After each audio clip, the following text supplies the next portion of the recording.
Hello friend, innovative learning platform में आपका स्वागत है। दोस्त, आज फिर से मैं जीके का सेशन लेकर आया हूं। जैसा कि आप सभी जानते हैं, हमारा जो प्रतिदिन सेशन चल रहा है जीके एवं जीएस का, तो दोस्त आज जीके का सेशन है। इसमें जितने भी प्रश्न हैं वो काफ़ी इम्पोर्टेंट हैं सभी एग्जामों के लिए। तो कृपया फटाफट हमारे सेशन को शेयर कर दें ताकि अधिक से अधिक फ्रेंड हमारे साथ जुड़ सके और इसका लाभ ले सके। तो ठीक है दोस्त, चलते हैं पहले प्रश्न के साथ। चिनाब नदी को प्राचीन काल में किसके नाम से जाना जाता था? तो दोस्त, चिनाब नदी, जो चिनाब नदी है, इसे प्राचीन काल में किस नाम से जाना जाता था दोस्त? तो वह आसी कनी। आप ध्यान रखिएगा, चिनाब नदी को प्राचीन काल में आसी किनी नदी के नाम से जाना जाता था। साथ ही दोस्त, और जितने भी इंपॉर्टेंट नदियां हैं जिसे प्राचीन काल में किस नाम से जाना जाता था वो भी देख लेते हैं। जैसे कि काबुल, काबुल का प्राचीन नाम क्या है? कुभा। बात की जाए झेलम, झेलम का प्राचीन नाम क्या है? बितस्ता। राबी की प्राचीन नाम प्रुसनी।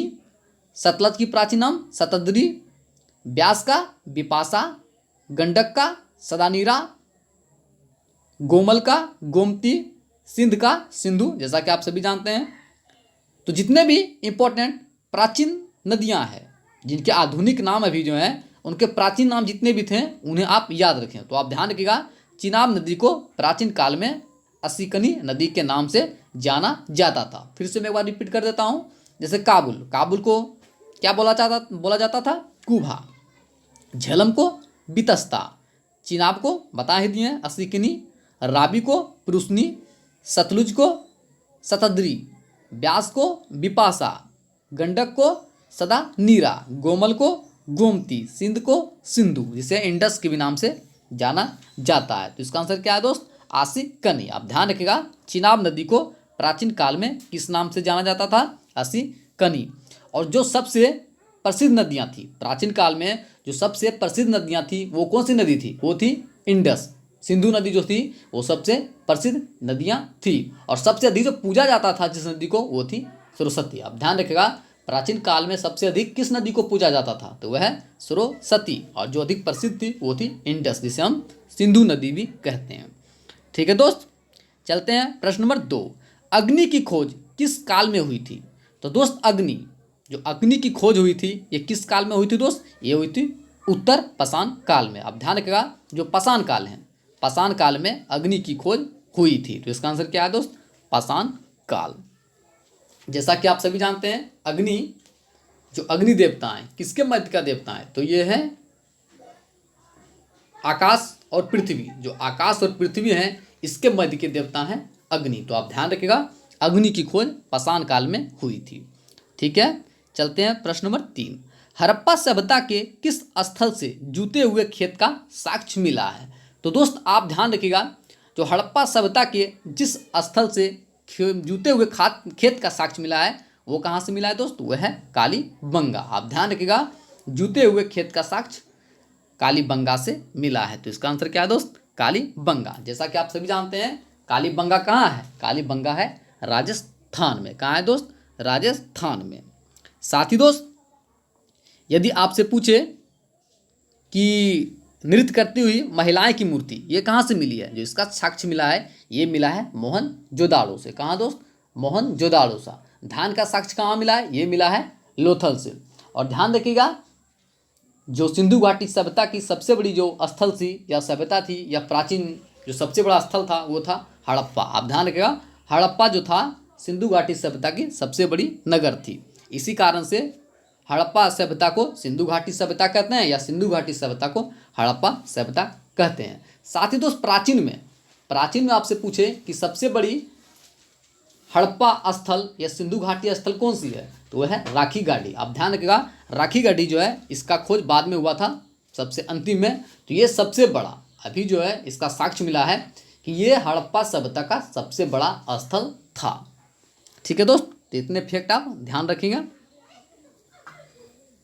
ठीक है दोस्त, चलते हैं प्रश्न नंबर 4। किसने नाइटहुड की शीर्षक को अस्वीकार कर दिया और भारत के लिए राज सचिव की परिषद पद स्वीकार करने से इनकार कर दिया? तो दोस्त, आप ध्यान रखिएगा, जो जीके गोखले थे, आप ध्यान रखिएगा, जी के गोखले, उन्होंने नाइटहुड की शीर्षक को अस्वीकार कर दिया और भारत के लिए राष्ट्र सचिव परिषद पद स्वीकार करने से इनकार कर दिया था। तो आप ध्यान रखिएगा, इसका आंसर क्या है दोस्त, जी के गोखले, गोपाल कृष्ण गोखले। इसका पूरा नाम क्या है, गोपाल कृष्ण गोखले। ये कौन थे, ये महात्मा गांधी के गुरु थे। आप ध्यान रखिएगा, महात्मा गांधी के जो राजनीतिक गुरु थे वो कौन थे, गोपाल कृष्ण गोखले। तो इसका आंसर क्या है दोस्त, जी के गोखले। इन्होंने ही जो नाइटहुड की शीर्षक थी उसे अस्वीकार कर दिया, जो सम्मान था उसको अस्वीकार कर दिया। साथ ही साथ भारत के लिए जो राष्ट्र सचिव की परिषद पद पर जो स्वीकृति था उसको भी इन्होंने अस्वीकार कर दिया। तो आप ध्यान रखिएगा। ठीक है दोस्त, चलते हैं प्रश्न नंबर 5। ड्रेन ऑफ वेल्थ का सिद्धांत किसने दिया। तो दोस्त ड्रेन ऑफ वेल्थ का सिद्धांत दिया है दादा भाई नौरोजी। आप ध्यान रखिएगा, दादा भाई नौरोजी थे उन्होंने ही ड्रेन ऑफ वेल्थ का सिद्धांत दिया था, मतलब धन का निष्कासन का सिद्धांत। जैसा कि आप सभी जानते हैं, जिस प्रकार से अंग्रेजों भारत का शोषण कर रहा था, यहाँ से जो भी भारत की संपत्ति थी वो क्या कर रहा था, वो अपने देश में जाकर अपने देश को संपूर्ण कर रहा था, इन्फ्लुएंस बढ़ा रहा था अपने देश का। तो इसी को ध्यान में रखते हुए इसी पर एक सिद्धांत जारी किए थे, ड्रेन ऑफ वेल्थ का सिद्धांत। किसने दिया दोस्त, दादा भाई नौरोजी। जैसा कि आप सभी जानते हैं, इसे भारत का ओल्ड मैन के भी नाम से जाना जाता है। तो इसका आंसर क्या है दोस्त, दादा भाई नौरोजी। ठीक है दोस्त, चलते हैं प्रश्न number 5। Ahmedabad textile labour association की स्थापना किसके द्वारा की गई। तो दोस्त अहमदाबाद, जैसा कि आप सभी जानते हैं, अहमदाबाद जो मिल है, अहमदाबाद टेक्सटाइल लेबर एसोसिएशन की स्थापना किसके द्वारा की गई, महात्मा गांधी के द्वारा। आप ध्यान रखिएगा, अहमदाबाद पेपर मिल की स्थापना किसके द्वारा की गई, वो की गई महात्मा गांधी के द्वारा। जिसका आंसर क्या है दोस्त, महात्मा गांधी। जैसा कि आप सभी जानते हैं, महात्मा गांधी के बारे में तो कुछ बताने की आवश्यकता नहीं है, क्योंकि जो भारत की आज़ादी में सबसे महत्वपूर्ण भूमिका निभाई थी वो किसने निभाया था, महात्मा गांधी। तो ध्यान रखिएगा, इसका आंसर क्या था दोस्त, महात्मा गांधी। ठीक है दोस्त, चलते हैं प्रश्न नंबर 7। 1813 का चार्टर अधिनियम ने भारतीय ज्ञान और विज्ञान के प्रसार के लिए प्रतिवर्ष कितने रुपये आवंटित करने की घोषणा की थी। तो दोस्त आप ध्यान रखिएगा, जो 1813 का चार्टर अधिनियम था उसमें भारतीय ज्ञान और विज्ञान के प्रसार के लिए जो प्रतिवर्ष रुपये खर्च करने की बात की गई थी, या जो आवंटित घोषणा की गई थी, वो कितना की गई थी दोस्त, 1 लाख रुपए। आप ध्यान रखिएगा, 1866 का जो अधिनियम है उसमें भारतीय ज्ञान और विज्ञान के प्रसार के लिए प्रतिवर्ष कितने लाख की राशि आवंटित की गई थी। तो जो बजट तैयार किया गया था वो तैयार किया गया था 1 लाख रुपए। तो इसका आंसर क्या है दोस्त, 1 लाख रुपए। ठीक है दोस्त, चलते हैं प्रश्न नंबर 8। भारत परिषद अधिनियम 1909 में बंगाल के परिषद के लिए सदस्यों की संख्या 20 से बढ़ाकर कितनी कर दी गई। तो दोस्त जैसा कि आप सभी जानते हैं, भारतीय परिषद अधिनियम 1909, इसमें बंगाल की जो परिषद से जो बंगाल के परिषद थे उसकी संख्या जो थी 20 से बढ़ाकर कितनी कर दी दोस्त, 50। आप ध्यान रखिएगा, भारत परिषद अधिनियम 1909 में बंगाल के परिषद के लिए सदस्यों की संख्या 20 से बढ़ाकर 50 कर दी गई। तो इसका आंसर क्या है दोस्त, 50। जैसा कि आप सभी जानते हैं, 1909 में ही पृथक निर्वाचन प्रणाली की पद्धति अपनाई गई थी। 1909 में 1909 को अधिनियम को मार्लो मिंटो अधिनियम भी कहा जाता है। तो आप ध्यान रखिएगा, मार्लो मिंटो अधिनियम 1909 का जो अधिनियम है इसे मार्लो मिंटो अधिनियम भी कहा जाता है। इसी समय भारत की पृथक निर्वाचन प्रणाली सिद्धांत अपनाई गई थी, जिसमें मुस्लिमों के लिए एक पृथक निर्वाचन प्रणाली अपनाई गई थी। तो आप ध्यान रखिएगा, इसका आंसर क्या है, 50। ठीक है दोस्त, चलते हैं प्रश्न नंबर 9। मैं आपको एक मुस्लिम प्रांत दे रहा हूं, यह कथन किस गवर्नर जनरल का था। तो दोस्त आप ध्यान रखिएगा, मैं आपको एक मुस्लिम प्रांत दे रहा हूं, यह कथन किसका था, ये था लॉर्ड कर्जन, जो भारत के गवर्नर जनरल थे लॉर्ड कर्जन, उन्हीं का ये कथन है कि मैं आपको एक मुस्लिम प्रांत दे रहा हूं। यह कथन किस गवर्नर जनरल का था दोस्त, ये था लॉर्ड कर्जन। जैसा कि आप सभी जानते हैं, लॉर्ड कर्जन रेलवे का जो निजीकरण, रेलवे का जो राष्ट्रीयकरण किया गया था, जो रेलवे का राष्ट्रीयकरण किया गया था, ये किया गया था इसी के शासनकाल में। तो आप ध्यान रखिएगा, मैं आपको एक मुस्लिम प्रांत दे रहा हूं। यह कथन किस गवर्नर जनरल का था? ये था लॉर्ड कर्जन। तो आप ध्यान रखिएगा। ठीक है दोस्त, चलते हैं प्रश्न नंबर 10। विजयनगर साम्राज्य में सबसे बड़ा प्रशासनिक विभाग क्या था? तो दोस्त जो विजयनगर साम्राज्य था उसमें सबसे बड़ा प्रशासनिक जो विभाग था वो था मंडलम। अब ध्यान रखिएगा, जो विजयनगर साम्राज्य में सबसे बड़ा प्रशासनिक विभाग क्या था दोस्त? वो था मंडलम। इसका आंसर क्या है दोस्त? मंडलम। जैसा कि आप सभी जानते हैं विजयनगर साम्राज्य की स्थापना किसके द्वारा किया गया था? तो दो भाइयों हरिहर एवं बुक्का, जो हरिहर एवं बुक्का था उसके द्वारा विजयनगर साम्राज्य की स्थापना किया गया था। ठीक है दोस्त, तो इसका आंसर क्या है? मंडलम। दादोजी किसके संरक्षक थे? तो दादोजी, यहां दादोजी होना चाहिए, दादो। ध्यान रखिएगा दोस्त, दादोजी किसके संरक्षक थे? ये थे शिवाजी। आप ध्यान रखिएगा, जो दादोजी थे ये किसके संरक्षक थे? ये थे शिवाजी। तो इसका आंसर क्या है दोस्त? शिवाजी। ठीक है दोस्त, चलते हैं प्रश्न नंबर 12। भारत में क्रांतिकारी आंदोलन का पहला संकेत किस स्थान पर देखा गया? तो आप ध्यान रखिएगा, भारत में जो क्रांतिकारी आंदोलन का पहला जो संकेत दिखा गया वो कहाँ दिखा गया? वो महाराष्ट्र में। आप ध्यान रखिएगा, महाराष्ट्र में सर्वप्रथम क्रांतिकारी आंदोलन का पहला संकेत दिखा गया था। तो इसका आंसर क्या है दोस्त? महाराष्ट्र। जैसा कि महाराष्ट्र से आप सभी जानते हैं बाल गंगाधर तिलक कहाँ के थे? महाराष्ट्र। MG रानाडे, ये सभी महाराष्ट्र के ही आंदोलन करता थे। तो आप ध्यान रखिएगा, भारत में क्रांतिकारी आंदोलन का पहला संकेत महाराष्ट्र में देखा गया था। ठीक है दोस्त, चलते हैं प्रश्न नंबर 13।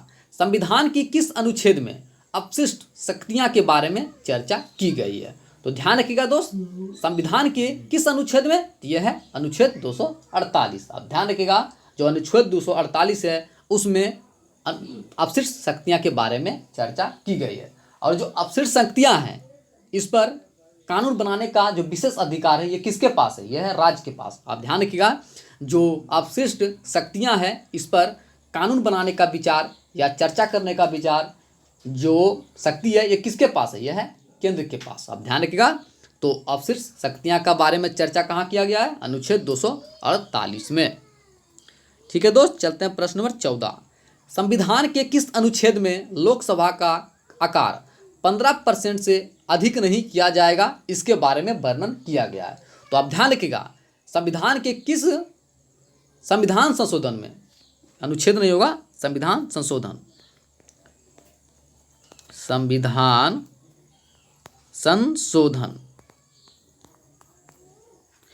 तो संविधान के जो 51वां संविधान संशोधन है उनमें यह वर्णन किया गया है कि जो लोकसभा का आकार है वो 15% से अधिक नहीं किया जाएगा। आप ध्यान रखिएगा, संविधान के किस अनुच्छेद में लोकसभा का आकार 15% से अधिक नहीं किया जाएगा, इसके बारे में जो चर्चा किया गया है ये कहाँ किया गया है? 51वां संविधान संशोधन में। तो इसका आंसर क्या है दोस्त? 51वां संविधान संशोधन। ठीक है दोस्त, चलते हैं प्रश्न नंबर 15।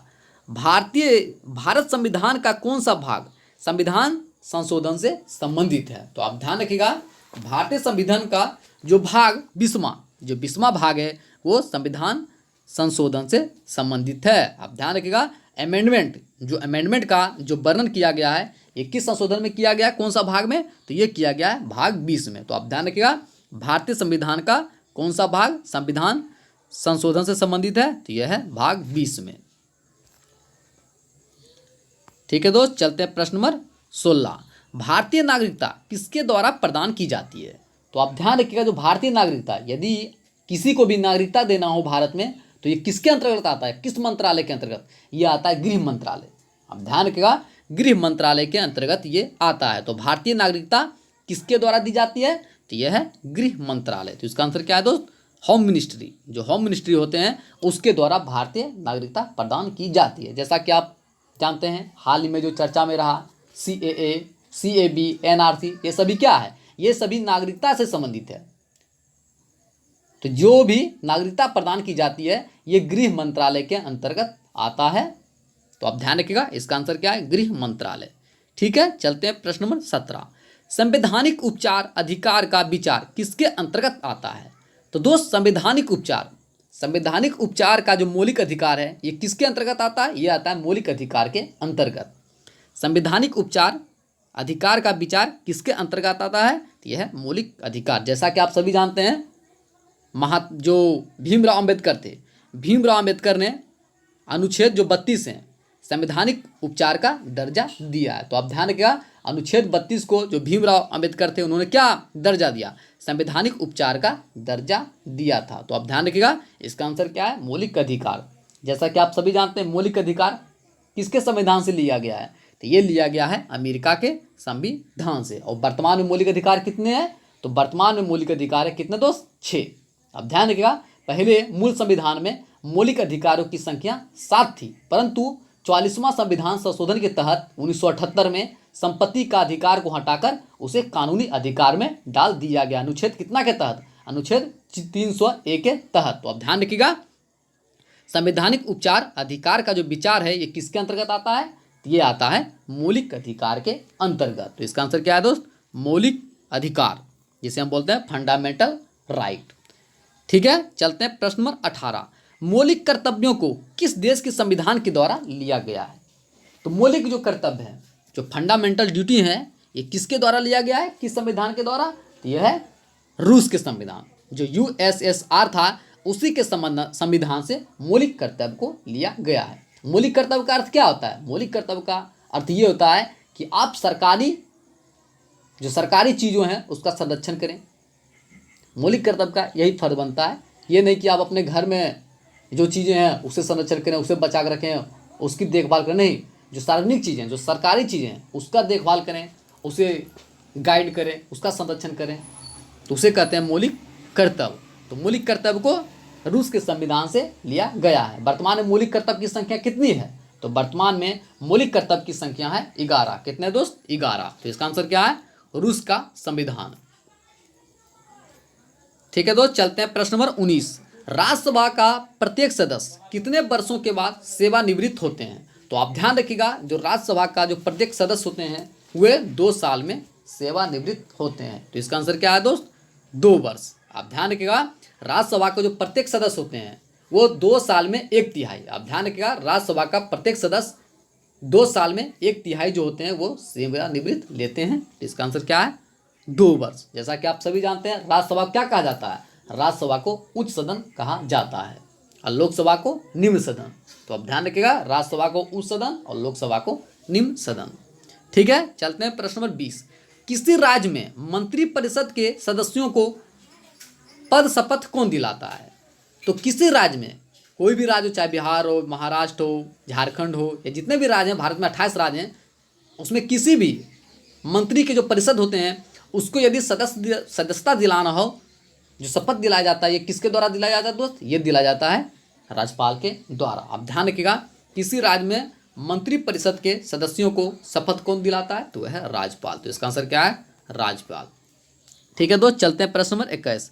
औसत परिवर्तन लागत वक्र को किसके द्वारा चिन्हित किया जाता है? तो औसत परिवर्तन लागत वक्र को U आकार के, U जो होते हैं U के द्वारा डिनोट किया जाता है। तो इसका आंसर क्या है दोस्त? U आकार का होता है। औसत परिवर्तन लागत जो वक्र होते हैं ये किस आकार का होता है? तो ये होता है U आकार का।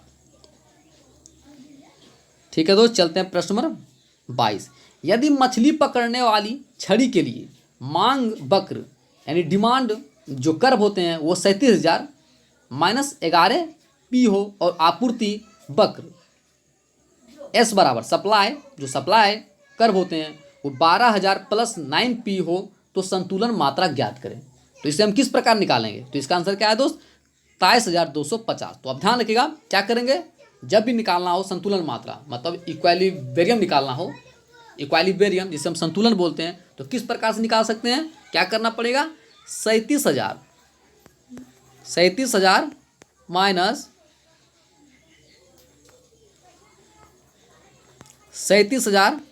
माइनस 11 P बराबर 12,000 + 9 P। आप क्या करें? 11 P प्लस में और माइनस में, तो क्या होगा? 11 P में से अगर 12 P अब जाएगा तो कितना बचेगा? तो 11 P में से 12 P, तो कुल मिलाकर कितना होगा? 11 P और इधर है 12 P, तो 11 और 12 कितना हो गया, 11 बराबर 23 हो गया। तो 23 P बराबर, आप 37,000 में से 12,000 को घटा दीजिए, कितना बचेगा। तो 37 में से 12 जाएगा, कितना बचेगा। तो 37 में से जब 12 जाएगा तो बचेगा कितना, 25,000। तो अब इसे काट दीजिए। जब इससे आप काटिएगा तो कितना का दोस्त, 23,250 रुपये आएगा। तो आप ध्यान रखिएगा, यदि मछली पकड़ने वाले छड़ी के लिए मांग वक्र डिमांड बराबर 37,000 माइनस 11 P हो और आपूर्ति वक्र 12,000 9 + 9 P हो, तो संतुलन मात्रा क्या होगा, इसका आंसर होगा 23,250। तो आप ध्यान रखिएगा। ठीक है दोस्त, चलते हैं प्रश्न नंबर 23। भारत में कृषि उत्पादकता की मापने वाली विधि को क्या कहा जाता है। तो भारत में कृषि उत्पादकता को मापने वाली विधि को कहते हैं आउटपुट विधि। क्या कहते हैं दोस्त, आउटपुट मेथड। आप ध्यान रखिएगा, भारत में कृषि उत्पादकता को मापने वाली विधि को क्या कहा जाता है, आउटपुट विधि। तो इसका आंसर क्या है, आउटपुट विधि। ठीक है दोस्त, चलते हैं प्रश्न नंबर 24। द रोलिंग प्लान किस पंचवर्षीय योजना के दौरान लाया गया। तो दोस्त द रोलिंग प्लान ये जो लाया गया है, ये लाया गया 6वीं पंचवर्षीय योजना। जो 6वीं पंचवर्षीय योजना था उसी के दौरान द रोलिंग प्लान को लाया गया है। तो इसका आंसर क्या है दोस्त, 6वीं पंचवर्षीय योजना। ठीक है दोस्त, चलते हैं प्रश्न नंबर 25। भारत में कौन सा संस्थान कृषि ऋण देने के लिए नियंत्रक है, जो रेगुलेटिंग है, रेगुलेट करते हैं, वो कौन सा संस्था है, तो है नाबार्ड। आप ध्यान रखिएगा, जो भारत में जो कृषि ऋण देने के लिए नियंत्रक हैं, रेगुलेट करते हैं, वो कौन है दोस्त, वो कौन सी संस्था है, वह है नाबार्ड। तो इसका आंसर क्या है, नाबार्ड। ठीक है दोस्त, चलते हैं प्रश्न नंबर 26।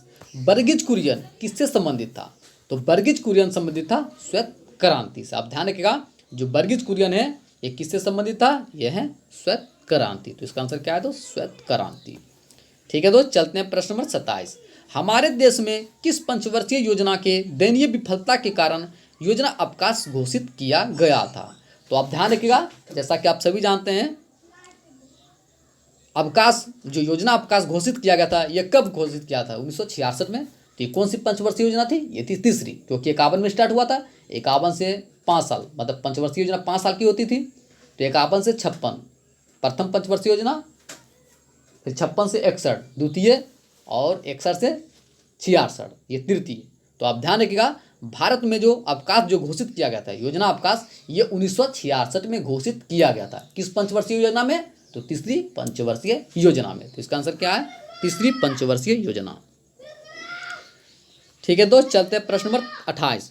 कौन सी स्ट्रेट अंतर्राष्ट्रीय रेखा के पास स्थित है। तो दोस्त कौन सी संधि है जो अंतर्राष्ट्रीय रेखा के पास स्थित है, तो वह है बेरिंग स्ट्रेट। बेरिंग जो जल संधि है, ये कहाँ स्थित है, ये स्थित है अंतर्राष्ट्रीय रेखा के पास। तो इसका आंसर क्या है दोस्त, बेरिंग स्ट्रेट। ठीक है दोस्त, चलते हैं प्रश्न नंबर 29। सौर मंडल का सबसे बड़ा प्राकृतिक उपग्रह कौन सा है। तो आप ध्यान रखिएगा, सौर मंडल का सबसे जो बड़ा प्राकृतिक उपग्रह है वह है गैनीमेड। गैनीमेड जो है इस सौर मंडल का सबसे बड़ा प्राकृतिक उपग्रह है। ये किसका उपग्रह है दोस्त, यह है बृहस्पति का। तो ध्यान रखिएगा। ठीक है दोस्त, चलते हैं प्रश्न नंबर 30 और आज का अंतिम प्रश्न। पृथ्वी की तुलना में चंद्रमा का गुरुत्वाकर्षण खिंचाव कितना होता है। तो पृथ्वी की तुलना में जो गुरुत्वाकर्षण खिंचाव होता है चंद्रमा का, 1 होता है 1/6। कितना दोस्त, 1/6। आप ध्यान रखिएगा, पृथ्वी की तुलना में चंद्रमा का गुरुत्वाकर्षण खिंचाव कितना होता है, तो 1/6। तो इसका आंसर क्या है दोस्त, 1/6। ठीक है दोस्त, मुझे उम्मीद है कि आप लोगों को ये सेशन काफ़ी पसंद आया होगा, क्योंकि इसमें जितने भी प्रश्न थे वो काफ़ी इंपॉर्टेंट थे सभी एग्जामों के लिए। तो कृपया यदि हमारा सेशन आपको पसंद आया हो तो कृपया हमारे चैनल को सब्सक्राइब कर लें, ज़्यादा ज़्यादा शेयर करें, लाइक करें और कमेंट करें। साथ ही यदि आप हमारे पुराने वीडियो को नहीं देखे हैं तो कृपया हमारे चैनल पर जाएं और जितने भी पुराने वीडियो पड़े हैं उन्हें देखें, क्योंकि इससे अधिक आपको लाभ होगा। ठीक है दोस्त, थैंक यू सो मच।